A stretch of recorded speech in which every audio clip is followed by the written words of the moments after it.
नमस्कार दोस्तों, आपका एक बार पुनः सक्सेस मिरर कंपटीशन क्लासेज में हार्दिक स्वागत है। आज हम बात करते हैं, क्योंकि संधियां आपको बताई जा रही थी हिंदी में, स्वर और व्यंजन हो गया था। आज हम बात करेंगे विसर्ग संधि के बारे में। तो देखिएगा, विसर्ग संधि।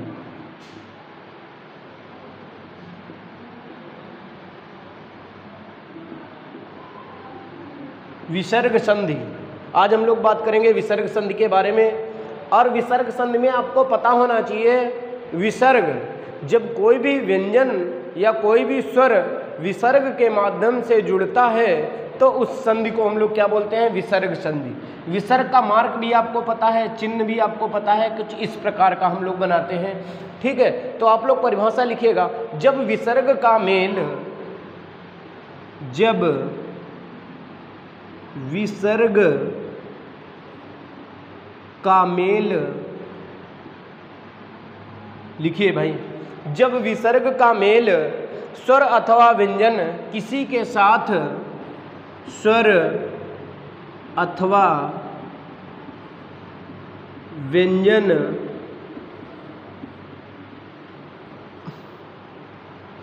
किसी के, जब विसर्ग का मेल स्वर अथवा व्यंजन किसी के साथ होता है, किसी के साथ होता है और, सुनते रहना, जब विसर्ग का मेल स्वर अथवा व्यंजन किसी के साथ होता है और इस क्रिया से दो शब्द, और इस क्रिया से दो शब्द आपस में, दो शब्द आपस में, दो शब्द आपस में जुड़ जाते हैं, जुड़ जाते हैं, तो वहां पर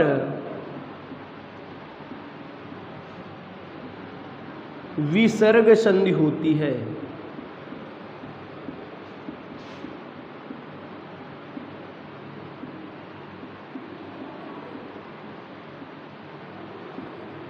बात समझ लेना है, ये आपके सामने परिभाषा लिख दी गई है कि जब विसर्ग का मेल स्वर अथवा व्यंजन किसी के साथ होता है और इस क्रिया से दो शब्द आपस में जुड़ जाते हैं तो वहां पर विसर्ग संधि होती है।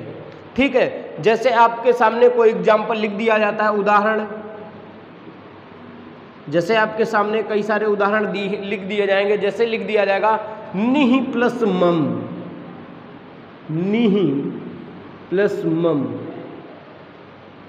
ये दोनों शब्द जब आपस में जुड़ते हैं तो बनता है निर्मम।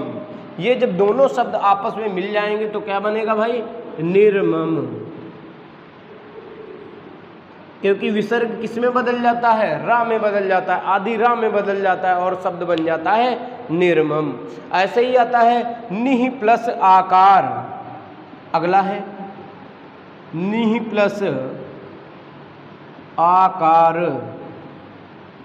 और जब ये दोनों आपस में मिल जाते हैं तो क्या बनता है? निराकार।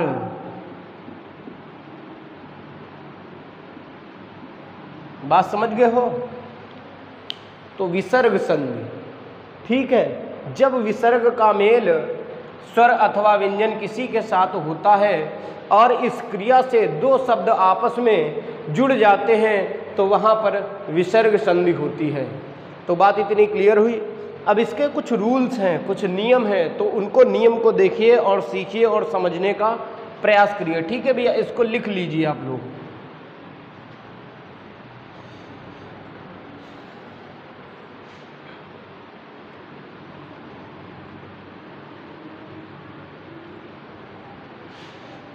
अब पहला रूल है, रूल नंबर फर्स्ट क्या है, नियम नंबर 1 क्या है, देखिए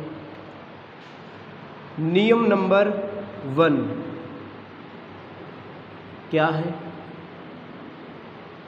ठीक, प्रथम शब्द के अंत में, प्रथम शब्द के अंत में, यानी कि यहां पे प्रथम शब्द के अंत में आ की मात्रा हो।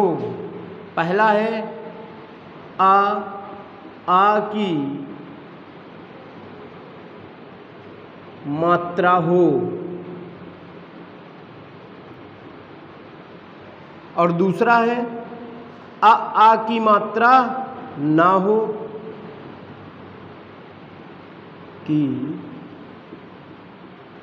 मात्रा ना हो।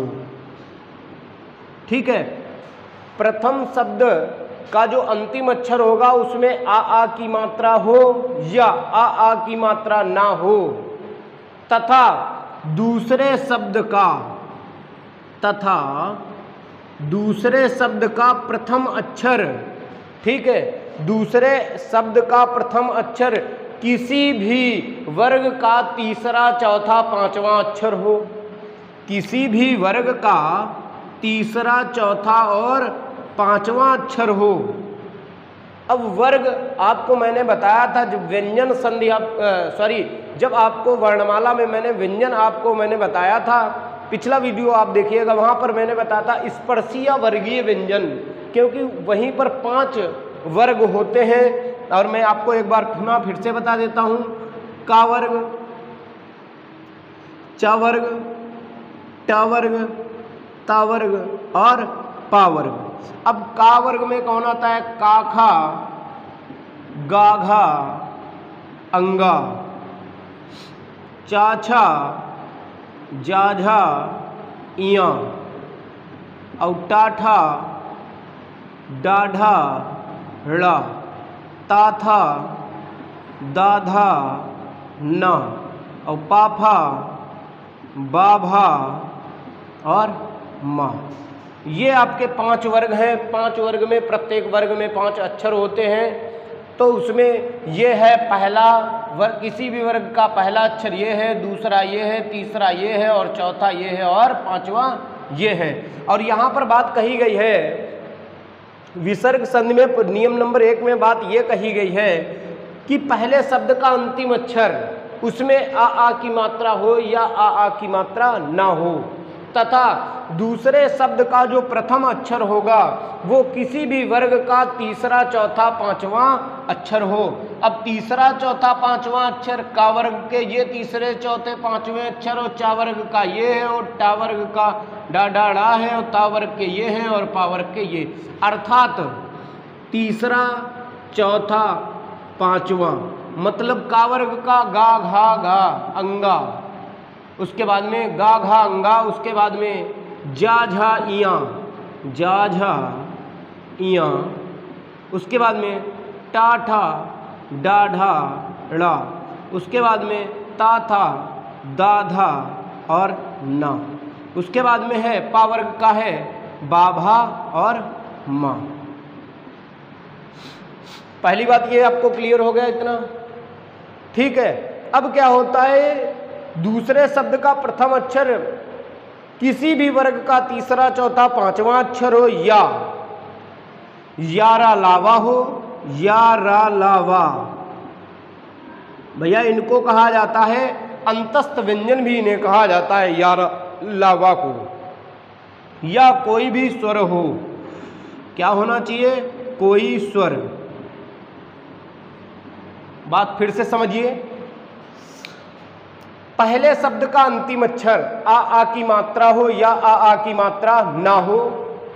जब आ की मात्रा होगी तब हमें क्या करना पड़ेगा, और आ की मात्रा ना हो तब हमें क्या करना पड़ेगा, ये हम आगे जस्ट बता रहे हैं। पहले आप ये समझिए, किसी भी शब्द का अंतिम अक्षर आ की मात्रा हो या आ की मात्रा ना हो, तथा दूसरे शब्द का प्रथम अक्षर किसी भी वर्ग का तीसरा, चौथा, पांचवा अक्षर हो, या रा लावा हो, या कोई भी अगर स्वर आए तो विसर्ग जो होता है वह ऊ की जगह पर, जब विसर्ग अगर नहीं आएगा या विसर्ग, बात आप समझ लीजिएगा, सॉरी आप फिर से समझिएगा। प्रथम शब्द का अंतिम अक्षर आ की मात्रा हो या आ की मात्रा ना हो, तथा दूसरे शब्द का जो प्रथम अक्षर होगा वो किसी भी वर्ग का तीसरा, चौथा, पांचवा अक्षर हो या अलावा हो या कोई भी स्वर हो।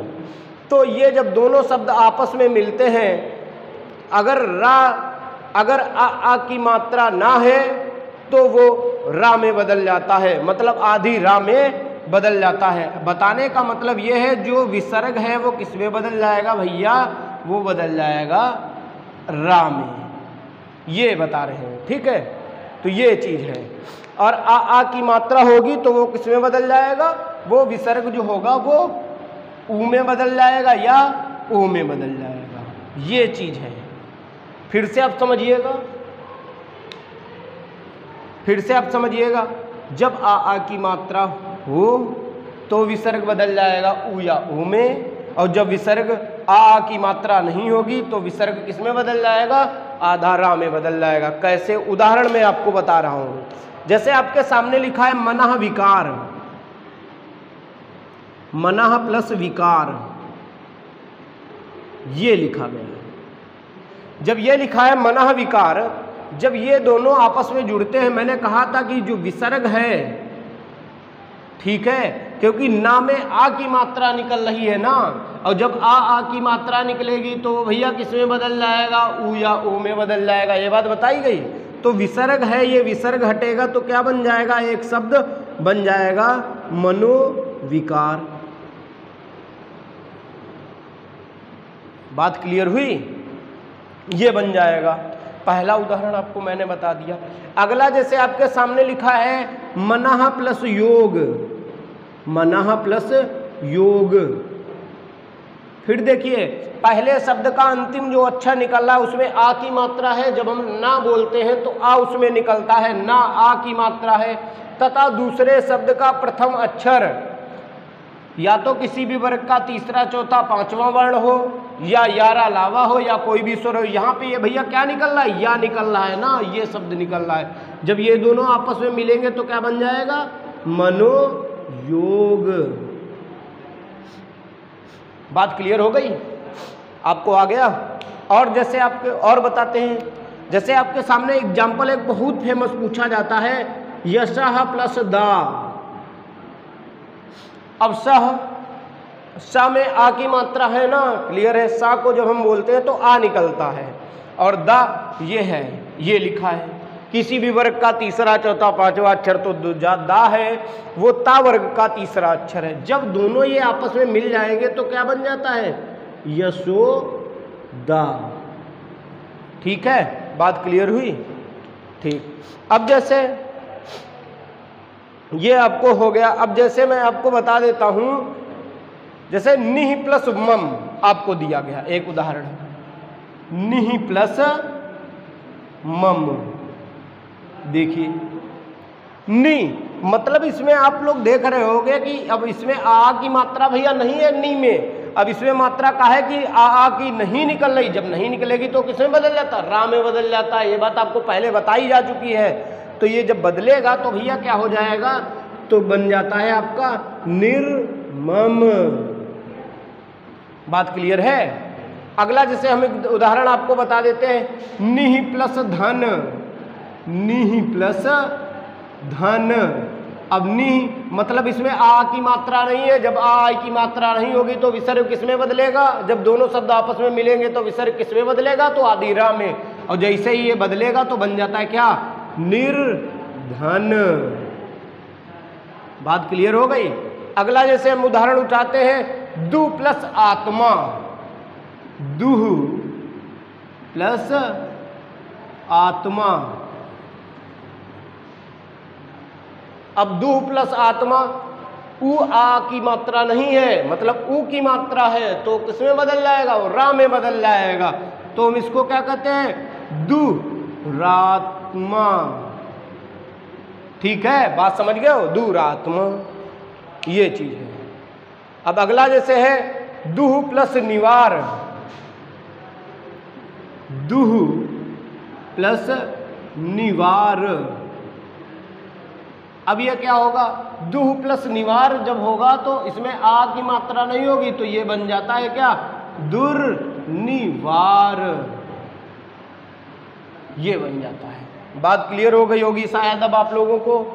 चलो फिर से देखिएगा, कुछ दिक्कतें आई थी, अब फिर से आप लोग समझिए इनको। प्रथम शब्द का अंतिम अक्षर, अगर आ की मात्रा निकलती हो और दूसरे शब्द का प्रथम जो अक्षर होगा किसी भी वर्ग का तीसरा चौथा पांचवा अक्षर हो, या यारा लावा हो, या कोई भी स्वर हो, तो वह उ या ओ में बदल जाता है। अगर किसी भी शब्द के अंत में आ की मात्रा नहीं निकल रही हो और दूसरे शब्द का प्रथम अक्षर किसी भी वर्ग का तीसरा चौथा पांचवा वर्ण हो, या यारा लावा आए, या कोई भी स्वर आए, तो वो जो विसर्ग होता है वो आधीरा में बदल जाता है। बात क्लियर हुई। आपको मैंने कई सारे एग्जाम्पल भी दिए, जैसे मनः विकार मैंने आपको अभी बताया। अब मनः विकार ना, मतलब ना जब पढ़ते हो तो उसमें कहा है कि भैया मात्रा निकलती है, छोटा आ की मात्रा निकलती है, ठीक है, मनः विकार।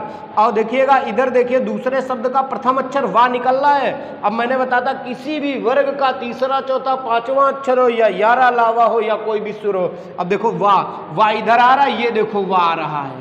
अब वा आ रहा है तो इन दोनों का आपस में जब योग होगा, जब मिलन होगा, जब आपस में जुड़ेंगे, तो जो विसर्ग होता है वो ओ की मात्रा में बदल जाता है। अर्थात आपका ये अब क्लियर हो गया, ठीक है। पहला रूल आप लोगों को समझ में आ गया होगा कि विसर्ग संधि में पहले रूल, इस रूल के अकॉर्डिंग ये सब आपको संधियां बनती हैं। अब अगले रूल पे हम चलते हैं, इसको आप लोग नोट कर लीजिए, ठीक है।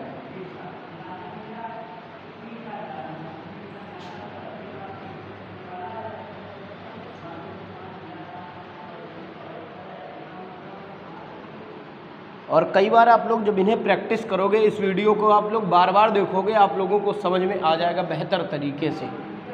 मैं फिर से बोल रहा हूँ कि सबसे पहले संधि को पढ़ने से पहले आप लोग वर्णमाला जरूर देख लेना, जरूर देख लेना। मेरे पिछले वीडियो में आपको वर्णमाला वाले वीडियोज पढ़े हैं, उसमें आप देख लेना, वर्णमाला आपका क्लियर हो जाएगा, आपको संधि आ जाएगी आसानी पूर्वक। अब जैसे अगला नियम है नियम नंबर 2, नियम नंबर 2, इसमें भैया ये बताया गया है कि प्रथम शब्द का अंतिम अक्षर कोई भी मात्रा हो, मतलब प्रथम शब्द का जो अंतिम अक्षर निकलेगा उसमें कोई भी मात्रा हो, मतलब प्रथम शब्द का जो अंतिम अक्षर निकल रहा है वहां पर कोई भी मात्रा, कोई भी मात्रा, तथा दूसरे शब्द का जो प्रथम अक्षर निकलेगा उसमें चाचा, टाठा और ताथा निकले। यानी कि दूसरे शब्द का जो प्रथम अक्षर होगा उसमें, फिर से देखिए, किसी भी शब्द का प्रथम अक्षर का अंतिम, प्रथम शब्द का अंतिम अक्षर कोई भी वर्ण हो, कोई भी मात्रा हो उसमें, तथा दूसरे शब्द का जो प्रथम अक्षर होगा उसमें या तो चाचा हो, या आपका टाठा हो, या आपका ताथा हो। मतलब आपको ये बताया गया या तो आप क्या हो, चा और छा हो, या क्या हो, ता और था हो, या आपको क्या बताया गया, टा और ठा हो। ये बात क्लियर हुई? पहले ये बताइए, इतना समझ पाए हो? यानी कि प्रथम शब्द का जो अंतिम अक्षर होगा उसमें कोई भी मात्रा हो, कोई भी मात्रा हो, तथा दूसरे शब्द का जो प्रथम अक्षर होगा या तो चा अथवा छा में से हो, या ता अथवा था में से हो, या टा अथवा ठा में से हो। ठीक है, तो बात इतना क्लियर हो गई। अब क्या होता है, जब ये विसर्ग होता है वो काहे में बदलता है, सीखना तो हमको यही है, तोड़ना आपको पता ही है। बस आपको ये कैसे सीखना है कि जोड़ा कैसे जाएगा।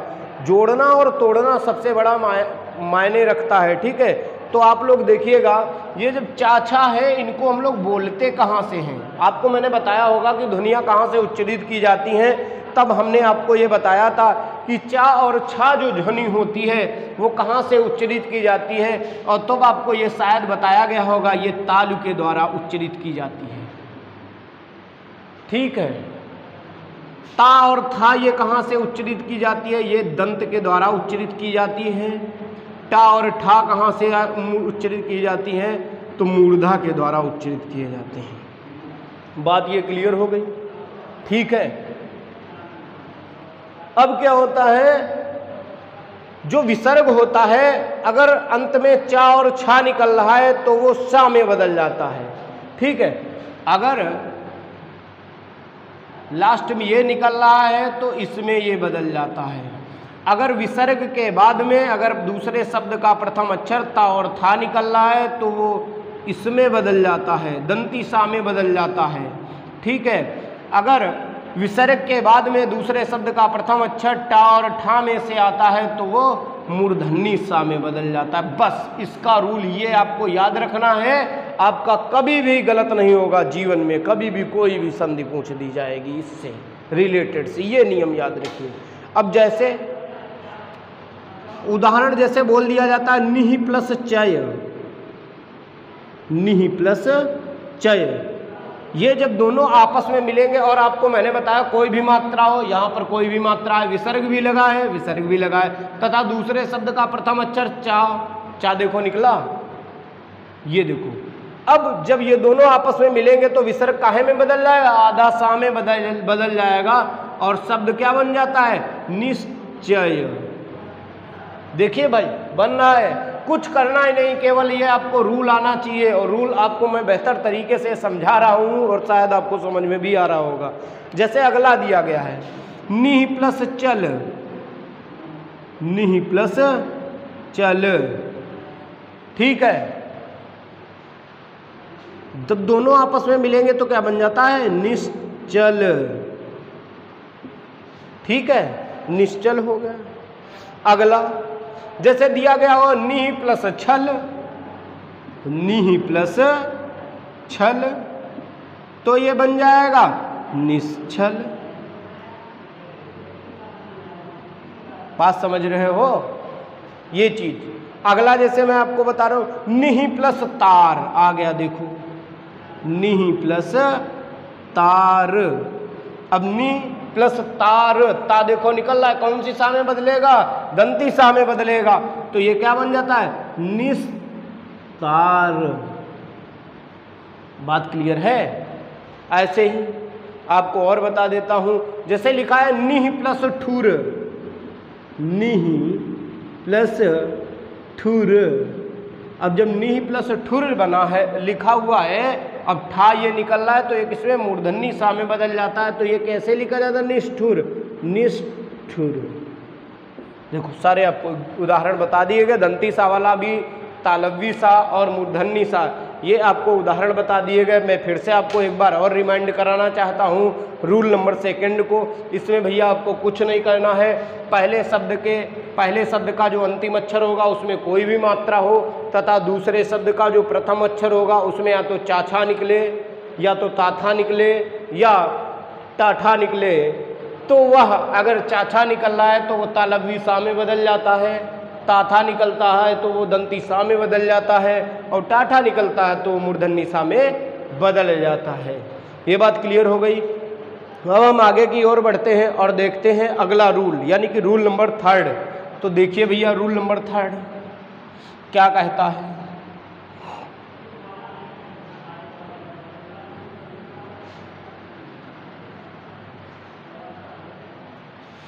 रूल नंबर 3 यानी कि नियम नंबर 3।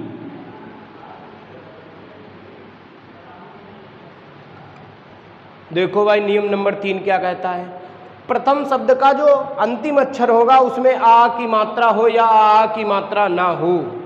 देखो प्रथम शब्द का जो अंतिम अक्षर होगा उसमें पहला ये कहा गया है कि आ की मात्रा हो,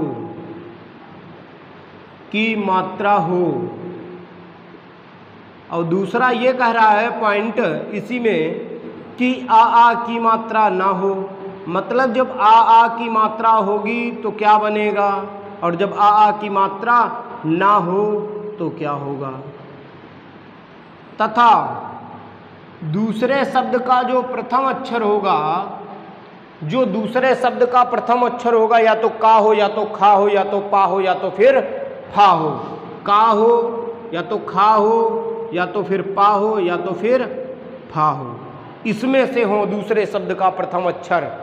अगर आ की मात्रा है, आ की मात्रा है तो विसर्ग में कोई भी परिवर्तन नहीं होगा, यानी कि परिवर्तन नहीं, वैसे का वैसे जैसे का तैसे हम उतार के रख देंगे। अगर आ की मात्रा नहीं है तो वो आदि सा में परिवर्तित होगा। और कौन सी सा भैया, ये कौन सी सा है, इसे कहा जाता है मूर्धन्य सा। यानी कि जब आ की मात्रा नहीं होगी तो विसर्ग काहे में बदलेगा, मूर्धन्य सा में परिवर्तित होगा।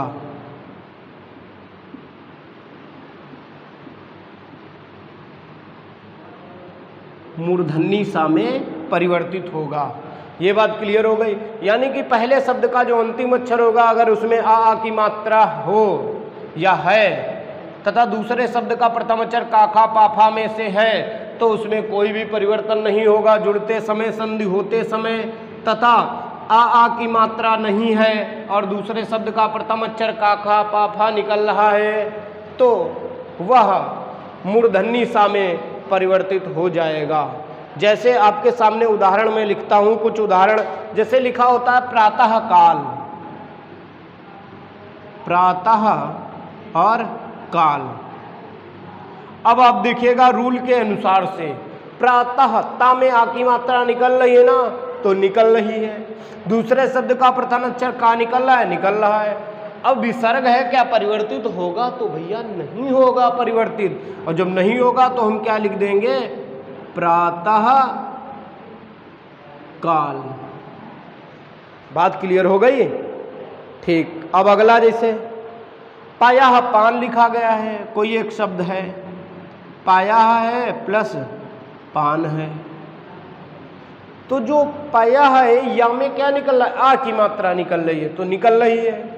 और दूसरा शब्द का प्रथम अक्षर पा है, जब आ की मात्रा निकले तो उसमें परिवर्तन नहीं होगा। अब जब परिवर्तन नहीं होगा तो हम उठा के ऐसे जैसे का तैसे हम रख देंगे या लिख देंगे। बात क्लियर हो गई। अगला है जैसे निह प्लस कपट, निह प्लस कपट। अब देखिए बात आ गई, निह प्लस कपट, इसमें आ की मात्रा तो नहीं है, इसमें ई की मात्रा है। और जब आ की मात्रा नहीं होगी और दूसरे शब्द का प्रथम अक्षर का खा पा फा में से निकले तो किसमें परिवर्तित होगा, वो हमेशा और हमेशा परिवर्तित होगा मूर्धन्य सा में। तो ये लिख जाएगा निष्कपट हो जाएगा ऐसे, ठीक है। जैसे आपके सामने लिखा होगा निह प्लस फल, निह प्लस फल।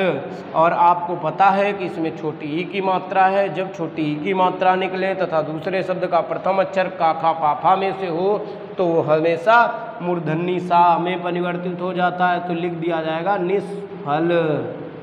क्लियर हो गया ना। तो ये चीज़ है, ये है रूल नंबर 3, ठीक है। और आपको शायद आ भी गया होगा तो इसको मैं फिर से एक बार बता दे रहा हूँ। पहले शब्द का अंतिम अक्षर आ की मात्रा अगर है निकल रही है, दूसरे शब्द का प्रथम अक्षर का पा फा हो तो जो मिलने पर विसर्ग में कोई भी परिवर्तन नहीं होगा। अगर आ की मात्रा नहीं है और दूसरे शब्द का प्रथम अक्षर का खा पा फा है तो वह मूर्धन्य सा में परिवर्तित हो जाएगा, ठीक है। अब बात हम करते हैं अगले नियम की तरफ, नियम नंबर 4। देखिए भैया नियम नंबर 4 क्या कहता है। आप लोग इन रूलों को नोट भी कर लेना, वीडियो भी सेव कर लेना और कई बार इनको देखने का प्रयास करना, आपको बेहतर तरीके से समझ में आ जाएगा मुझे उम्मीद है। और जब आपको ये आ जाएगा आपको तोड़ने और जोड़ने में कोई भी कठिनाई नहीं होगी। अब नियम नंबर 4 पे चलते हैं हम। नियम नंबर 4, पहला भी बता दिया, दूसरा भी बता दिया, तीसरा भी बता दिया। अब हम अगले नियम पे चलते हैं। अगर किसी भी प्रथम शब्द किसी भी पहले शब्द का अंतिम अक्षर ई या ऊ में से निकले, ई या ऊ में से निकले, ई या ऊ में से निकले तथा दूसरे शब्द का जो प्रथम अक्षर होगा वो आपका रा निकले, तो विसर्ग जो होता है वो दीर्घ में बदल जाता है, मतलब ई का ई हो जाएगा, ऊ का ऊ हो जाएगा। बस यही परिवर्तन होता है और कोई इसमें परिवर्तन नहीं। यानी पहले शब्द का अगर अंतिम अक्षर ई या ऊ में से निकले या दूसरे शब्द का प्रथम अक्षर रा निकले तो संधि होने पर सदैव जो लघु ई होती है वो दीर्घ में बदल जाती है, जो ऊ होता है लघु वो दीर्घ में बदल जाता है। बस इतना याद रखना है। और उदाहरण के तौर पे जैसे देखिएगा निह प्लस रव, निह प्लस रव, नि मतलब ई निकल रहा है और इधर देखिए रा भी निकल रहा है, तो विसर्ग होने पर क्या बन जाएगा, तो दीर्घ बन जाएगा, तो हो जाएगा नीरव। बात क्लियर हो गई। ऐसे हम अगला एग्जाम्पल देखते हैं, निह प्लस रज, निह प्लस रज। पहले शब्द का अंतिम अक्षर ई निकल रहा है तथा दूसरे शब्द का प्रथम अक्षर रा निकल रहा है, जब दोनों आपस में मिलेंगे तो बन जाएगा नीरज। बात क्लियर हुई, हो जाएगा। ऐसे अगला है देखिएगा दूह प्लस राज, ऐसे लिखा है दूह प्लस राज, जब ये दोनों आपस में मिलेंगे तो क्या बन जाएगा, दूराज। बस इतना ही, आप लोग इतना इसको गौर से देख लेना। मैं फिर से बता दे रहा हूँ, मेरे पिछले वीडियो आप लोग देखिए, वर्णमाला आपका बेहतर तरीके से अगर क्लियर हो जाएगा, आप लोग देखिए, आप लोगों को संधि में बड़ी आसानी जाएगी और बेहतर तरीके से हो जाएगा। अब ये आज आपका संधि एक जो प्रकरण है या टॉपिक है वो क्लियर हो रहा है और इसको ज़्यादा से ज़्यादा अपने मित्रों में शेयर करिए और चैनल की सदस्यता ग्रहण करें, क्योंकि जितने भी वीडियोज आगे बनाए जाएंगे या पढ़ेंगे वो आप लोगों को सही समय पर मिल सके। ठीक है, तब तक के लिए नमस्कार, मिलते हैं अगली क्लास में। धन्यवाद।